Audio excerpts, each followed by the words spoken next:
കുഞ്ഞിക്കാതർ അനക്കത്തെ തലക്ക് സുഖല്ലേ? എടോ പോലീസ് പിടിച്ചിട്ട് ഇങ്ങനെ കരിയല്ലോ. ഈ നാട്ടിനെ പറയിപ്പിക്കരുത്. എന്റെ പൊന്നു കുഞ്ഞിക്കാതർ, നീ ഇവിടെ എങ്ങനെ എത്തി? ഞാൻ അധികം ഇവിടെ തന്നെ അല്ലേ. ഇവിടെ നിനക്ക് എന്താ ജോലി? ജോലി വരല്ല, പക്ഷെ ജോലി കഴിഞ്ഞാൽ അധികം ഇവിടെ എത്തും. എടാ പായ, എനിക്ക് പോക്കറ്റടി അല്ലേ പണി, അതും പഴനിയിലെ ടോപ്പ് പോക്കറ്റടി.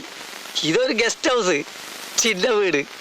അപ്പൊ നാട്ടിൽ മുഴുവൻ അറിയുന്നത് നീ ലെതർ ഫാക്ടറിയിലെ സൂപ്പർവൈസർ ആണെന്നാണല്ലോ.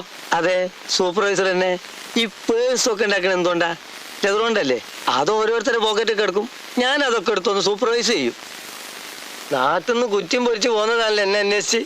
അവസാനം പോലീസും പിടിച്ച്. ഏതായാലും തമ്മ കാണാനായല്ലോ. എന്റെ കുഞ്ഞിക്കാതറേ, സാറൊരു വീട് തരുമോ? എനിക്കല്ല, ഇവനക്കാ ചോദിക്കാൻ മടിയായിട്ടാ. അയ്യോ, വായ മൂടിട്ട് ഉക്കാറുകടാ. ഒക്കെ ഒരു ജാതി അലവലാദികളാ, നീ അത് കാര്യാക്കണ്ട. ഇടിക്കുവോ? ഉറപ്പിച്ചൂടാ, ചെലപ്പടിച്ചൂടാ ഇല്ല. നീ എന്താ ചിരിക്കണേ? അല്ല, നാട്ടിൽ നിന്ന് ഒരു അച്ഛൻ പറഞ്ഞു കൊടുത്ത് ചിരിച്ചു പോയതാ. എന്തെന്ന്? നീ ലെതർ ഫാക്ടറി കടന്നുകൂടിയത് സ്പോർട്സ് കോട്ടയിലായിരിക്കും പറഞ്ഞ് അച്ഛൻ എന്നോട് പഴയ ഓട്ടത്തിന്റെ ചാട്ടത്തിന്റെ ഒക്കെ സർട്ടിഫിക്കറ്റ് എടുത്തോളാൻ പറഞ്ഞു.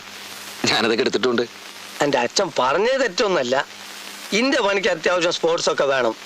പക്ഷെ ഒരൊറ്റ വ്യത്യാസം, എപ്പോൾ ഓടണം, എത്ര മീറ്റർ ഓടണം എന്ന് ആദ്യം പറയാൻ പറ്റൂല. ഇപ്പൊ രാവിലെ 6 മണിക്ക് തിരുപ്പൂരിൽ ഒരു പേഴ്സ് അടിച്ചാൽ അത് ഉച്ചക്ക് കൃത്യം 2:30 മണിക്ക് മദ്രാസിൽ എത്തണം. ഇത് സ്പോർട്സിലല്ലാണ്ട് പറ്റുമോ?